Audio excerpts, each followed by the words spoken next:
Good afternoon, and welcome to the Voice of Wisdom. With over 60 years of experience as an investment banker, entrepreneur, investment analyst, economist, and venture capitalist, Morty Davis is Wall Street and capitalism personified. The over 400 companies for which he has raised more than $3 billion over the years have created a countless number of jobs and exciting new products. Through the Voice of Wisdom, Mr. Davis explores, analyzes, and debates the most topical, political, economic, and social issues facing our world today. Joining Mr. Davis today for a discussion on the war in Israel is Len Carter. Len is an experienced investment banker, business consultant, and private investor. And now, Mr. Davis and Mr. Carter. Welcome back. I skipped last week, Wednesday at 6:30, because it was a Jewish holiday that we celebrated, and I knew many of you wouldn't be on, and I couldn't be on. So we're back with you. I love being with you. I get such wisdom from you, even though I'm the voice of wisdom, supposedly. And despite the fact that things are so depressing in terms of the news and what's going on in Israel and all around Israel, Hamas and Gaza, and even from Lebanon and Syria, there's always a way to deal with these kind of devastating events, truly devastating, depressing. The Hamas atrocity this last week or so have been the worst since the Holocaust. Just as bad. It's hard to believe that anything can match the Holocaust. But they show pictures, videos of little children, babies literally, being chopped up and cut up. And it's horrendous that there's such hatred in the world. We got to start addressing this underlying issue, the hatred of the world. We should all strive and learn and teach to be kind to each other, to be nice to each other, not to have hatred dictate our behavior between race, religion, color, anything at all. We should get along. We're supposedly civilized, so we should learn to act as if we're civilized. We're worse than any other animal, any other creature in the world, because no other creatures kill as many of their own as we do ours. Even amongst the religious, that is supposed to be the most forthcoming and taught good principles and correct activities. We have something like the Muslim religion that every day, forget about that, they hate the United States or Israel or democracies or anything like that. Every day they kill each other because the Shiites and the Sunnis are at war forever, because although they all follow Muhammad and think that the Muslim religion and Muhammad's leadership was so important and such a great gift, because the different groups went off on its own in following the descendants of Muhammad. One group did one nephew, and another group did another nephew, and to this day they kill each other, even though they're the same religion. And it's unbelievable that you could hate your own fellow religionists, and literally not just saying it, but literally kill each other. So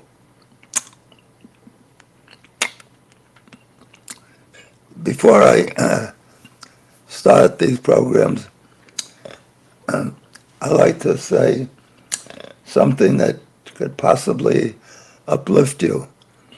And there's no more important time to do that than now, because anybody that cares about human beings is depressed, is disappointed, is so taken aback that we could behave so adversely to each other. So let me tell you a message that one of the brilliant professors, philosophers, teachers conveys to us or imparts to us.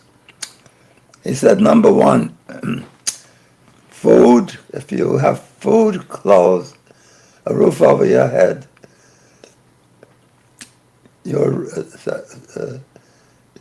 richer. You're richer. You're richer than 75% of the people in the world.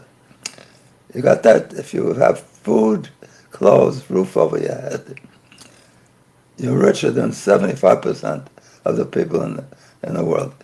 Do you grasp that? Do you appreciate that? You, probably everybody in this audience, I would hope at least, has a food, clothing, and a roof over their head. So we're the lucky 25%, richer than the 75%, the other 75% in the world. Number two, if you would have $1 in your wallet, you're in the top 18%. You're right up there with the wealthiest people in the world. Number three, if you have more health, if you have more health than sickness, if you have more health than sickness, you're better than 1 million people who are going to die this year from some. You're better off than 1 million people who will die this year. Unbelievable. Just having your health is such an enormous blessing. Well, I don't know. I thought it was for a shorter period of time. I didn't know it was for a year. And if you could read this, as I'm doing now, 3 billion people can't see or read. So you're better than almost half the world just by being able to read and see. So count your blessings, even in this dire, depressing, dim time. Be upbeat. It's hard to overcome the loss of a child, or a mother, or a father, or a husband, a wife. And to see it, the way they died, and the way they're treated or mistreated. Young women that were at a concert were being raped and molested, and I see them, the Hamas pulling by their hair to come with them. I could never envision, I could never believe that human beings would do this to each other. How do they have the heart or the instinct to look at these babies and think of them as so terrible that they deserve to be chopped up? So what are the implications of all this to Netanyahu, the leader of the Israelis? Are the Israelis going to rally around the crisis, or loss of support for failed intelligence? Usually, there's this effect of rally around the flag when things go bad.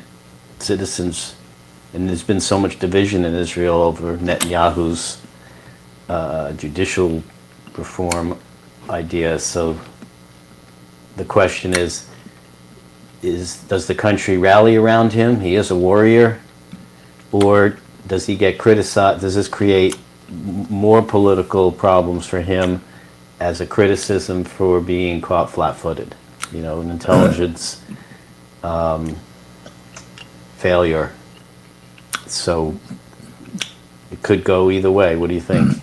Well, even that, discussing Netanyahu and Israel, we in the United States, supposedly the perfect democracy, or as perfect as any has ever been in this world, still don't have leadership. We don't have the head of the House of Representatives within the party, within the Republican Party, to deal with these issues that need prompt attention and need to vote on whether more arms should go to help our ally Israel and maybe react to the hostility that Iran brings to the Middle East and maybe throughout the world. Even, so we look at Israel and say how disruptive it is, that people are angry at Netanyahu for some philosophy he has about the Supreme Court. And we're supposedly the model of how we should act. And at a time of crisis, with some famous, I forget who it was, but some brilliant American said, we should never let a good crisis go to waste. A crisis. It was Rahm Emanuel. Was it? Yeah, he was mayor of Chicago and then went to the Obama administration.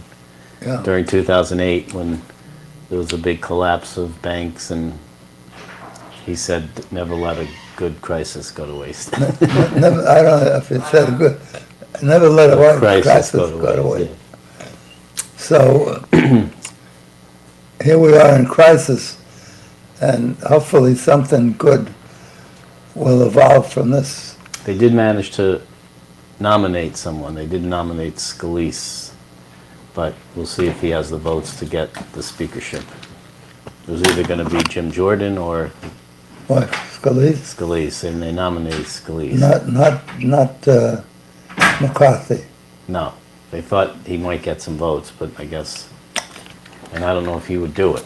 But I'm saying we're dealing with major world crisis. Yep. We're also dealing with raising the debt level, which is essential, critically important, because if we don't, we could start defaulting on our payments to our the U.S. is the largest employer of American workers, and if we couldn't pay our military, our post office workers, all the people that do good things for the rest of us, our police, our firefighters, you get the idea. And at a time like this, we're so disruptive. I don't remember if there was any time like this. Such dissension and conflict between Americans that that surely should love each other and support each other, care for each other. We're the role model, and we can't deal with the major problem. So Netanyahu probably will benefit, because anytime there's a major event that affects the country, it mobilizes the people to strengthen their patriotism and their activities in favor of their own country. Maybe in the short run, he gets support because it's a crisis, as people digest it a little bit more and want to know answers and start to criticize him for why it happened in the first place. Why were the observable signals not known and the preparedness not there? Maybe in the longer term it hurts him. But I think I would agree that in the short term there's usually a rally effect. How about for Biden? How about for Biden? Yeah, does this help him politically or hurt him? I mean, he gave a strong speech the other day standing by Israel. Yeah, even Fox, which is so overwhelmingly against Biden, I watched for a couple of hours, were praiseworthy. They said it was the best speech he ever gave. That's not such a compliment, because they don't think he ever gave a good speech. Good Correct. speech. But even for them to say that is still, Yeah, it was still unusual. and I think it was a good speech, and we'll see if the action follows the speech, because it's easy to make great speeches, but then you got to see how it translates into action. So for the time being, there's no question that it may help Biden. There's no assurance there would, because everything seems to always help Trump. Trump's people and Trump himself. Are they saying it wouldn't have happened if Trump were president? Yeah, they're saying, Trump says it himself. None of these adverse events in Ukraine, in Israel, or throughout the world would happen if he were the leader of the Western world. That's the benefit of being on the outside saying what would have happened, is no one knows what would have happened, so you could say anything you want. How about the rest of the world? Other countries seem to be condemning what's happening and showing support for Israel. Should they do more? Are they doing the right amount? Should they do more? I mean, I believe the only country that's come out against Israel in favor of Hamas is Iran, but that's to be expected. What a surprise. Yeah. But no one else. I think in this instance, because of the videos you watch of what's happening there, and the cruelty, the unbelievable, horrendous, murderous. It's barbaric. Yeah. Europe, which generally is sort of neutral towards Israel, has come out strongly. Germany, France, Great Britain, almost all of Europe. So the response has been good, and they've even, in some cases, volunteered to bring over supplies and support Israel. But one thing that comes out of this always, when the Jewish people have an event that affects them negatively, nobody acts more brotherly, more carefully, caringly, more devotedly to helping. I have grandchildren and children that are packing up essential stuff that Israel needs desperately, and is sending them over to Israel by airplane. And so, and the brotherly love of the Jewish people, that's really what's kept them alive and thriving throughout these generations, is that togetherness, that support of each other. Even the ones that disagree mostly love each other and act properly. Of course, there's this group of Harvard students and students at other universities that have come out strongly against Israel. As a matter of fact, you pointed out to me that one billionaire hedge fund CEO, chief executive officer, Bill Ackerman, and several other business leaders are demanding that Harvard University release the names of the students whose organizations signed on to a letter blaming solely Israel exclusively, for the deadly attacks by Hamas. The city CEOs want the students blacklisted.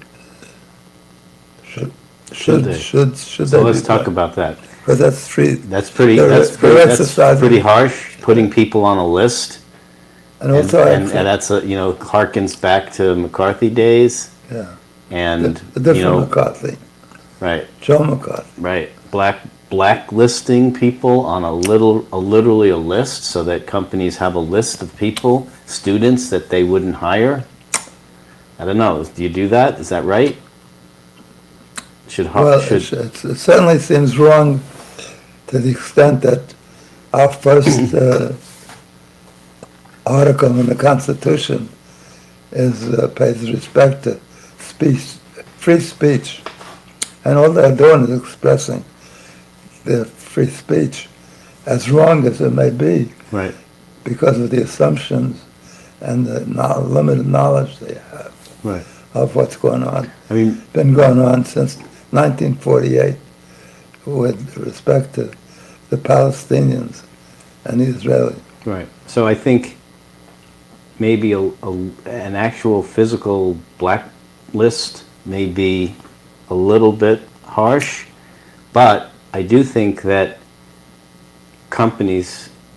employers have the right to not hire people who express those views. And one example of that is what happened to this student at NYU.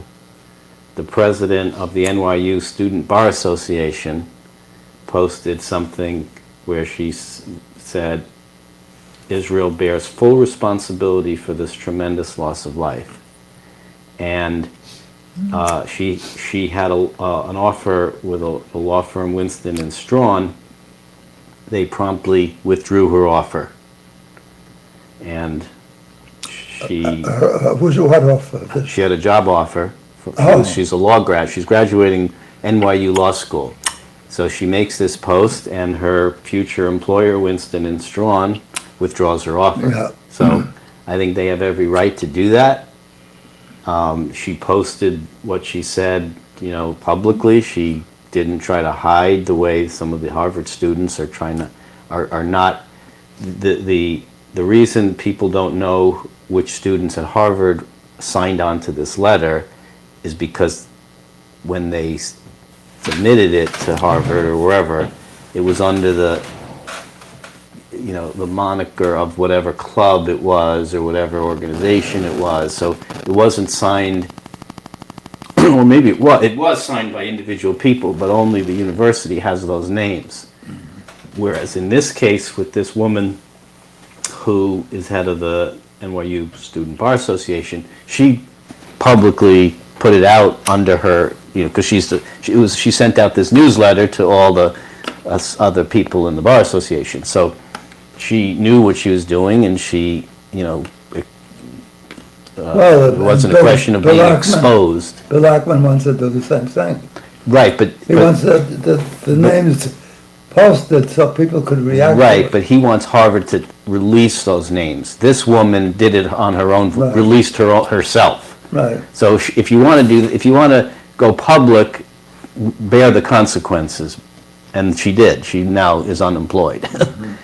But should the university release the names? If the students want to raise their hand and say, "I signed that letter," no problem. Let them do that. But should the university release the name? That's the question.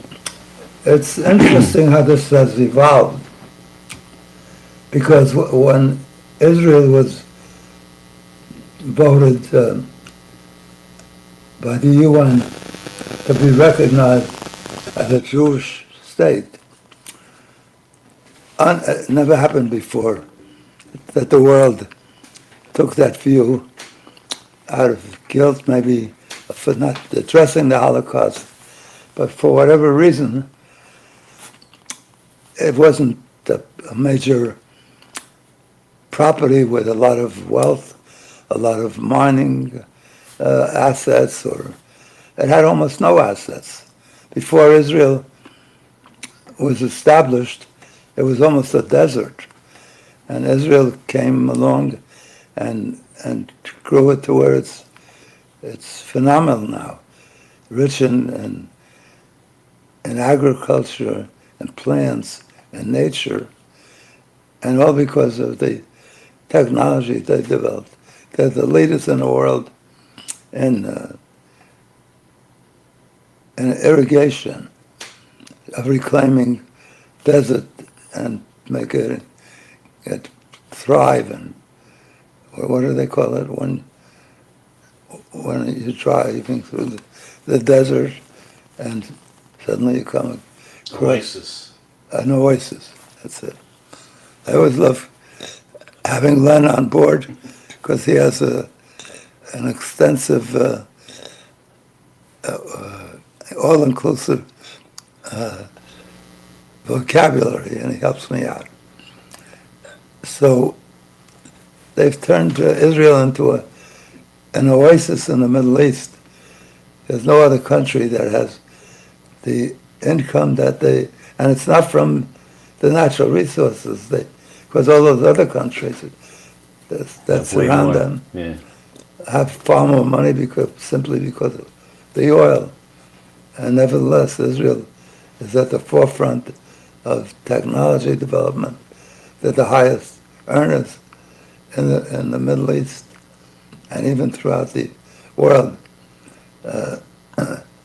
in terms of happiness, despite the terrible events that continually recur.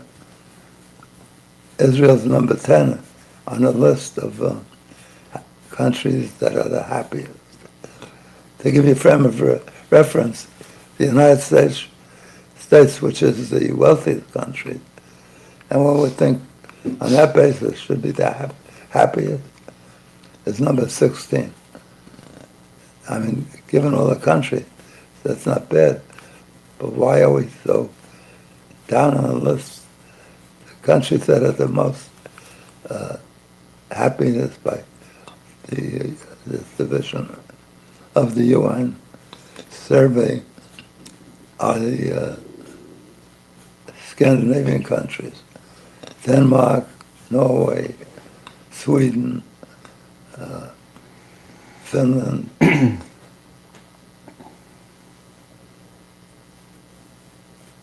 where many Americans criticize it because they seem to be more socialist, and they malign them for that. They don't praise them for the results they produce with their people. They have universal coverage for medical care, and so they don't have the problems that we have here. That's the lowest members. The members of the lowest, not the lowest members. The members of the lowest segment of the economy are not only unhappy, but suffer from poverty. Their kids lack food, even. Starvation still prevails in this country. So, Okay, so let's get back to the issue facing Prime Minister Netanyahu. He's announced that the retaliation will be severe.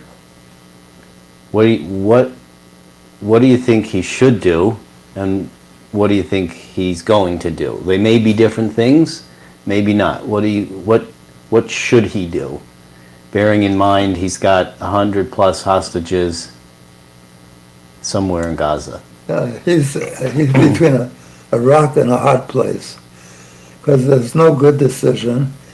Israel values life enormously, even the bodies of human beings they respect enormously. some years ago, to show you how much they care, the Hamas had one Israeli prisoner for 5 years, and they negotiated a deal with Hamas.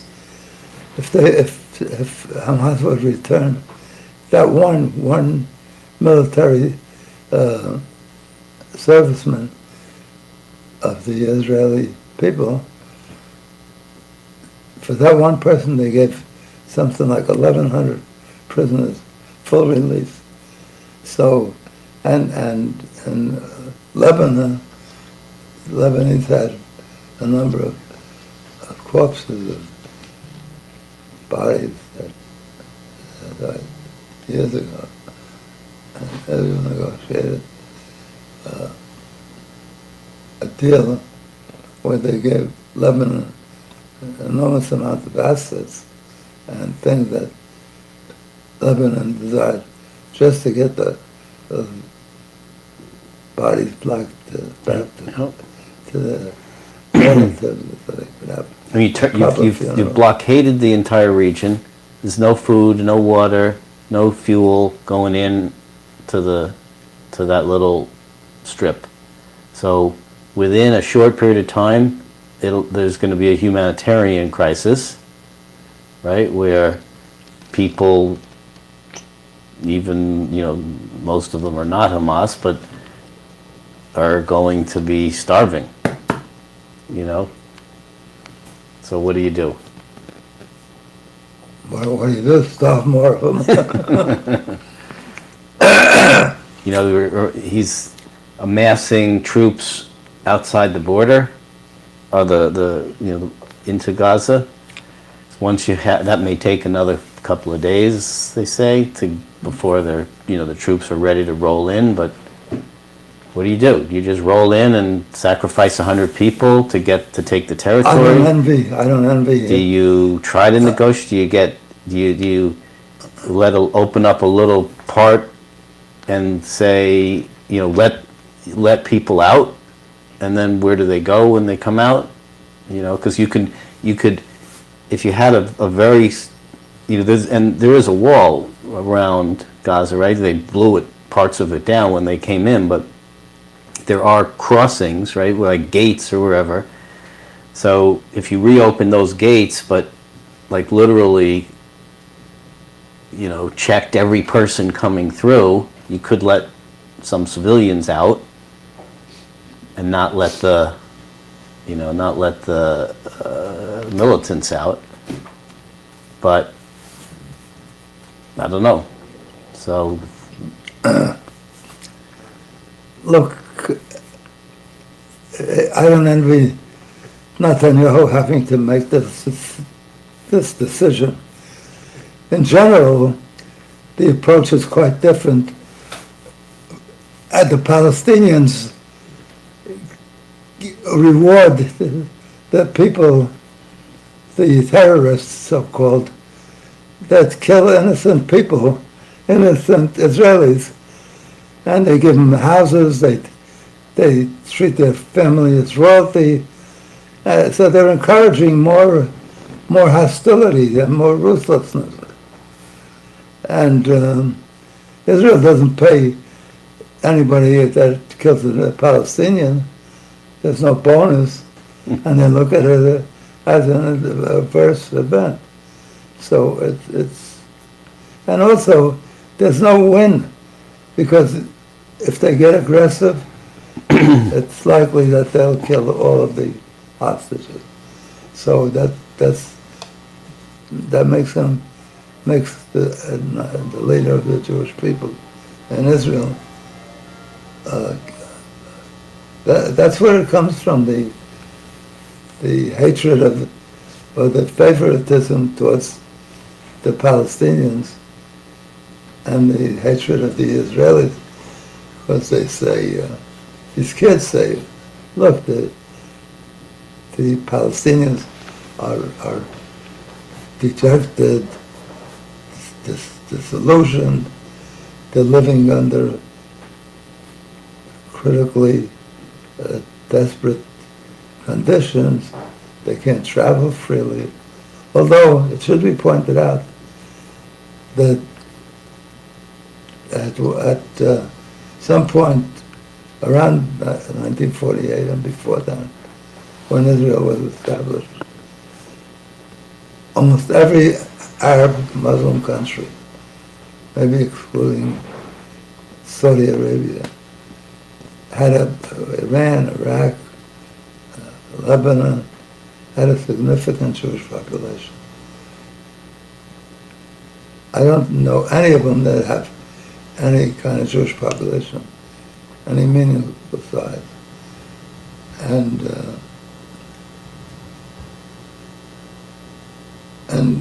Israel absorbed all of those people. It wasn't like they had no place to go. But the Palestinians are the one group that was, put in the same position where they were kicked out of the country. They weren't kicked out, actually. In 1948, when UN felt it was proper to reward Israel a small benefit, relatively, because all the Arab countries were established by a kind of dictum. There was no Saudi Arabia, there was no Qatar, there was no, and they set them up and had their kings and wealthy princes and so forth. So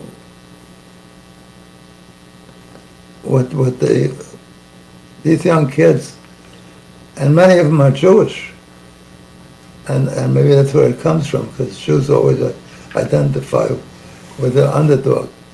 The Jews led the establishment of the NAACP, all Jewish lawyers and Jewish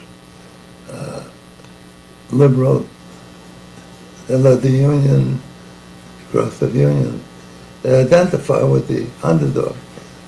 So these young kids, they say, well, how could you do that I'm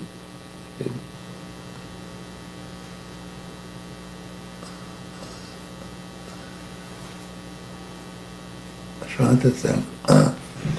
In 48, when it was announced that the UN approved Israel, I was on 42nd Street with a collection box to send money to Israel to help deal with to make the transition tolerable, effective, because they had no army, they had no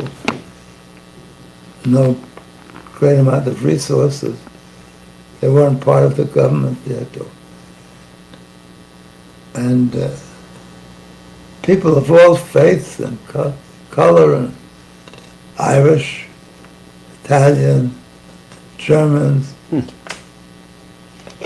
Catholic, Protestant, even some Muslims, made contribution and said, good luck, hope it leads to a better world. And I was so enthused by that. Unfortunately,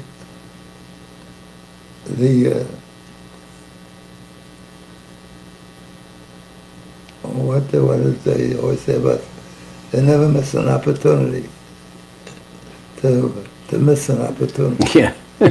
Anytime there's a possibility of making peace to Israel. Right. I mean, look what was happening with Saudi Arabia.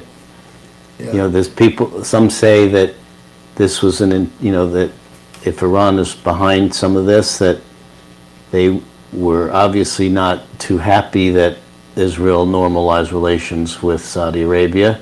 So does this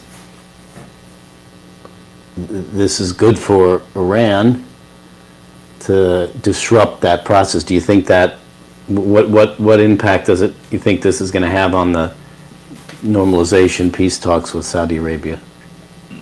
Permanently derailed, temporarily derailed, or have no effect? I mean, it would be nice if they could do what they did. It can have some effect, but it depends on how the Arab and Muslim world views Israeli responses. And Israel, as we evolved in this discussion, Israel has no good option, because to do nothing leaves them in the same vulnerable position Yep. for the next and the next. And Yep. it's been going on for so many years. People don't realize, and so certainly these young students don't realize, that Israel voluntarily turned over the Gaza to the, Yep. It was a big, what are they called?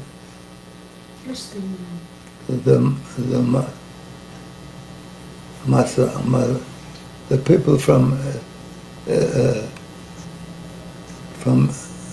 Gaza, what are they called? Not Palestinian. the terrorists? No, Hamas? What?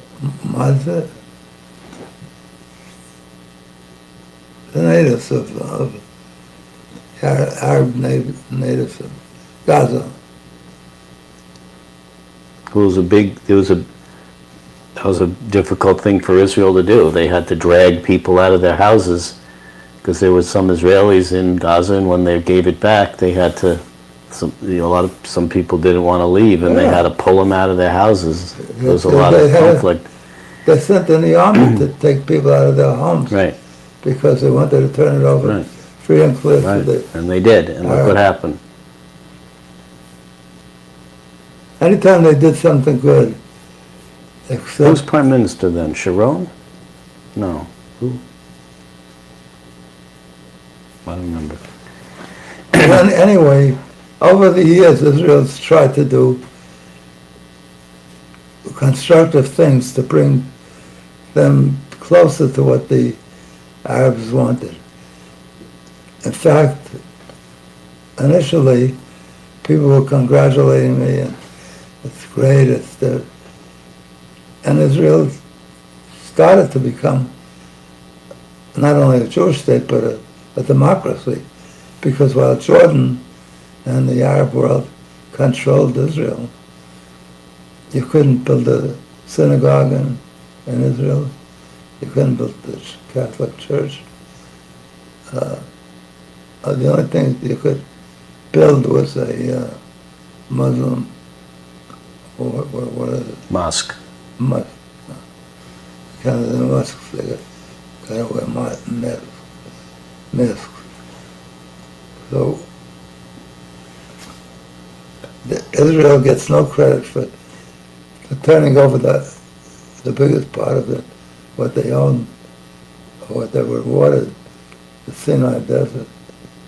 And they made peace with Egypt, and it's turned to be a good peace because there hasn't been another war.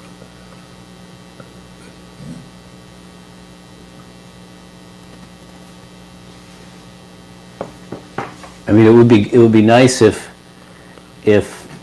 people could do what happened in January 6th, where they didn't let the disruption disrupt things. But you're right. I think there's a chance that this will have some longer term effect. Yeah, and remember this, that when Israel was awarded statehood by the UN, by a majority of the world, it was such a milestone that you'd think that they would, even if reluctantly, accept the vote of the UN. They never did. Israel had no army. They fought off 8 or 9 countries that fought to keep them out. And their leaders told the Palestinians who were residents of Jerusalem and much of Israel to leave, because we'll beat the Israelis in no time at all. We'll beat the Israelis in no time at all. And then you'll be able to come back and get all your homes and get the Israeli homes as well. So they created their own, they could have stayed. Israel never took the action to impose that they had to leave the country. It wasn't like there was an event a few years ago in Iraq, where in one city, the Muslims took over, some right-wing Yep. Muslim group of Iraq took over. So, And they did, what did they do? They said, everybody in this town has to, by within 2 weeks or something, convert to Muslim. If they don't convert to Muslim, they have to take whatever they could carry out, whatever belonging, not their cars, not the minimum amount of belonging, and get out, or they will be killed. This was the three options. You're going to lose your home, you lose your life if you don't convert. leave, convert, or die. And the one thing that was a tribute to Sadat, who won the Nobel Peace Prize, who was the head of Egypt. That's one of the good involvements of the discussion between the Israeli prime minister in those days and the Egyptian Yep. leader, Yep. because there's never been another war.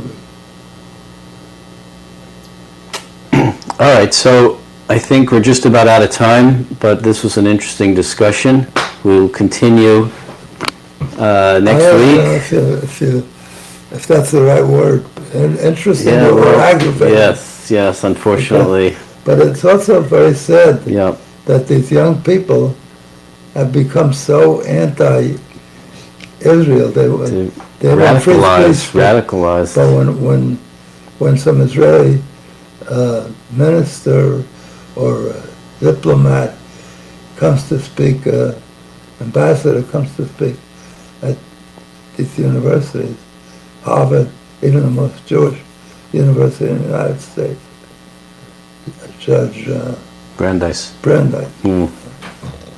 Brandeis University, Yep. even there, one of the Israeli ambassadors came to speak, and they were rebelling. Yep. All right, so I hope thank you you could for. listen this week. I had some health problems, and it affected my voice. So if you could listen and learn anything, I am appreciative that you took the... A little hoarse, but now you're the hoarse voice of wisdom. But nonetheless, still the voice of wisdom. So thank you for having me on, and I hope that we can do it again. Thank you for coming on. You're always a great addition. Your wisdom is really appreciated. Thank you. Keep up the good work. But Israel did return a conflicted area between Israel and Lebanon that Israel gave up without a war, try to make peace. But whatever it is, the Oslo Accords, they said, had so much promise. It never amounted to anything. All right, thank you. We will pray and hope that it works out. Thank you. Remember this.